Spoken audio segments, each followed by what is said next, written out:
அதாவது ராஜன் ஒருத்தர் வயசு ஒரு 50க்கு உட்பட்டது. நேற்று நைட்டு வந்து ஸ்டேஷனுக்கு போயிருக்கிறாரு. என்ன 25 பேரை கடத்துறாங்க, 30 பேரை கடத்துறாங்க அப்படின்ற மாதிரி சொன்ன காலையில் வந்து போலீஸ் ஃபர்ஸ்ட் ஃப்ளோரில் போய் பார்த்துருக்குறாங்க. போய் பார்த்துருக்கும் போது கதவை சாத்திருக்க எஸ்ஐயோட ரூமில் திறந்து பார்க்கும்போது இவர் கொண்டு வந்த வேஷ்டிலேயே சூசைட் பண்ணிக்கிட்டாரு. ஸோ இது குறித்து கோயம்புத்தூர் கமிஷனர் சரவண சுந்தர் ஒரு அருமையான பிரஸ் மீட் வச்சிருக்கிறாரு. அவரோட வச்சிருக்கிற அந்த பிரஸ் மீட் தான் பல்வேறு கேள்விகளையும் பல்வேறு சந்தேகங்களையும் எழுப்பி இருக்கு. கமிஷனர் என்ன சொன்னார்னு கேட்டுருவோம்.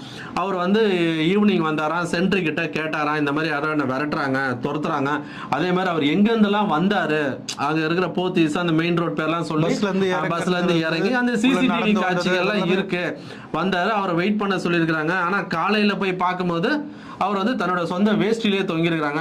விசாரணையில வந்து அவரை பத்தி விசாரிக்கும் போது அவர் ஒரு